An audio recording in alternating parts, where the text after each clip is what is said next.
নমস্কার। আজকে আপনারা প্রত্যেকে দেখেছেন যে সারাদিন ব্যাপী ছাত্র সমাজের বেগ ধরে এই ভারতীয় জনতা পার্টি এবং তাদের কিছু পলিটিক্যাল ফ্রিঞ্জ এলিমেন্ট, তাদের কিছু শাখা সংগঠন, তারা শান্ত বাংলাকে অশান্ত করার চেষ্টা করেছে। And they have try to cause severe breach in law and order of the state.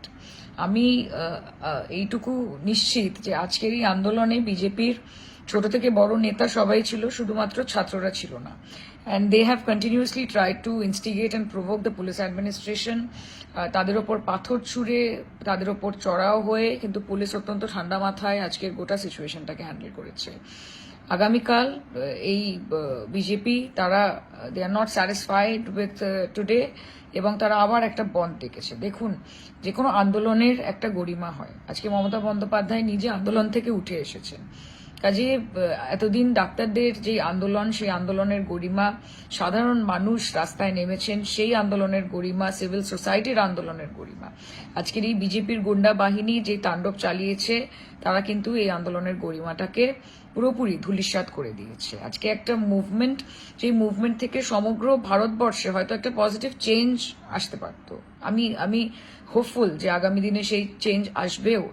কিন্তু এই গুন্ডা বাহিনী, এই হুলিগানরা এবং এই ভারতীয় জনতা পার্টি, তারা একটা মুভমেন্টকে পলিটিক্যালি হাইজ্যাক করে নোংরা রাজনীতি করছে, এবং এই বন্ধ হচ্ছে তারই আরেকটি নমুনা। আমি আমার লোকসভা, যাদবপুর লোকসভা কেন্দ্রের সকল মানুষ তথা পশ্চিমবঙ্গের সকল মানুষকে এটা অনুরোধ করব যে আগামী দিন অফিসিয়ালি সবকিছু খোলা থাকবে, স্কুল, কলেজ, বাজার, দোকান, যানবাহন, সবকিছু। আপনারা একটি স্বাভাবিক দিনের মতোই আগামী কালটা কাটাবেন। আপনারা ভয় পাবেন না। কোনো রকমের ঝামেলা হলে, কোনো রকমের অসুবিধে হলে পুলিশ প্রশাসন তারা আপনাকে সুরক্ষিত রাখতে দায়বদ্ধ, এবং তারা তাদের কাজ করবে। কিন্তু আপনারা কিন্তু বিজেপির এই ফাঁদে, এই প্ররোচনায় আপনারা পা দেবেন না। এরা বাংলাকে বিকৃতভাবে সমগ্র ভারতবর্ষের কাছে দেখাতে চাইছে। এটা একটা অত্যন্ত কঠিন সময়, আমাদেরকে ঐক্যবদ্ধভাবে লড়াই করতে হবে। এবং আমি আপনাদেরকে এটুকু আশ্বাস দিতে চাই যে আমরাও বিচার চাই, একজন মেয়ে হিসেবে বিচার চাই, একজন সাংসদ হিসেবে বিচার চাই, একজন রাজ্যবাসী হিসেবে বিচার চাই। এবং আমি আপনাদেরকে এটুকু বলতে চাই যে সেই বিচারটা শুধুমাত্র বাংলার জন্য নয়, সেটা গোটা ভারতবর্ষের জন্য। আমরা নির্ভয়ারও বিচার চাই, আমরা অভয়ারও বিচার চাই, আমরা মণিপুরের বিচার চাই, আমরা বদলাপুরেরও বিচার চাই।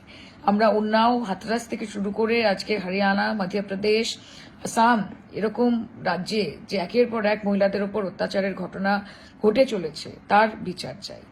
এবং আমি আপনাদেরকে এটুকুই অনুরোধ করতে চাই যে আমাদেরকে ঐক্যবদ্ধভাবে এই লড়াইটা লড়তে হবে। তাই আগামীকাল জনজীবন স্বাভাবিক রাখবেন, স্বাভাবিকভাবে নিজের কাজ করবেন, স্কুল যাবেন, কলেজ যাবেন, চাকরি ক্ষেত্রে যাবেন, আমরা আপনাদের সঙ্গে আছি। এবং আগামীকাল আপনারা জানেন যে পশ্চিমবঙ্গ তৃণমূল ছাত্র পরিষদের প্রতিষ্ঠা দিবস। আমরা প্রত্যেকে সেখানে উপস্থিত থাকব, নেতা উপস্থিত থাকবেন, নেত্রী উপস্থিত থাকবেন, এবং আগামীকাল আমরা পুনরায় এই শপথ নেব যে এই শান্ত বাংলাকে আমরা কাউকে অশান্ত করতে দেব না। আমরা হাজারবার পশ্চিমবঙ্গের মামাটি মানুষের কাছে মাথা নত করব, কিন্তু এই বিজেপির কাছে আমরা মাথা নত করব না। দুবেলা মরার আগে মরবো না ভাই, মরবো না।